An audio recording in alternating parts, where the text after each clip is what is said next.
Welcome into 23 ABC Sports. I'm Carrie Yosef here in Las Vegas. The Cal State Bakersfield basketball programs entered the Big West Conference amid a season of uncertainty. But one thing was for certain, that both teams wanted to prove people wrong. And they did just that, as both of them finished the regular season higher than preseason projections.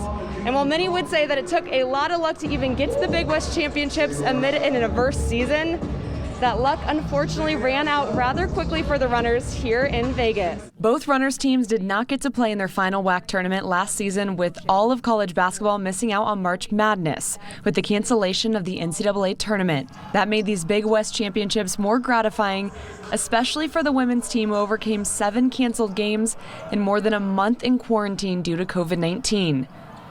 Including the past 2 weeks completely off the floor before entering the tournament. While the team took a lead in the first quarter over Hawaii, the fatigue caught up to the ladies, who would fall 81-67 in the quarterfinals. Despite the 2-week pause that we had where we weren't even allowed to leave our apartments or houses, I was still really confident that the team was going to win and do well in this tournament, just because of how much I believe in my teammates and my team and how competitive we all are. So I think we started off strong, and then as the game went on, our energy started to drain. It's definitely not fair. It's not fair to any team that has to go through this.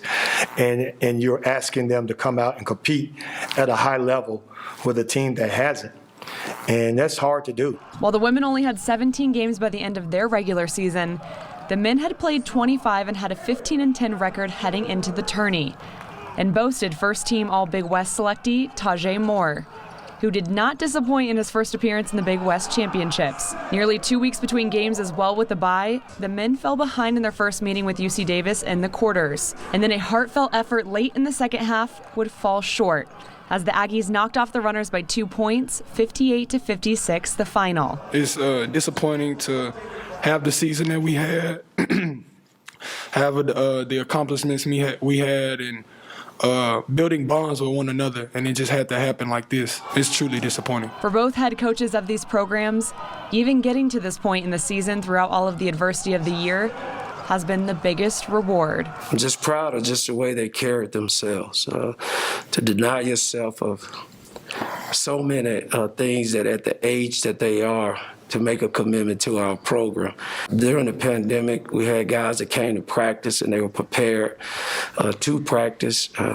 They just gave their all. I said it as soon as the game was over with, how proud I was of them.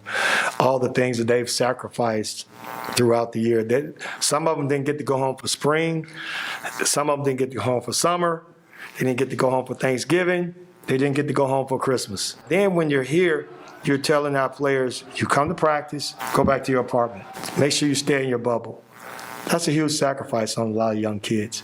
As much as teams want to win, especially during postseason, I do believe that it will be nice for both runners programs to get some rest from all the stress of playing during a pandemic.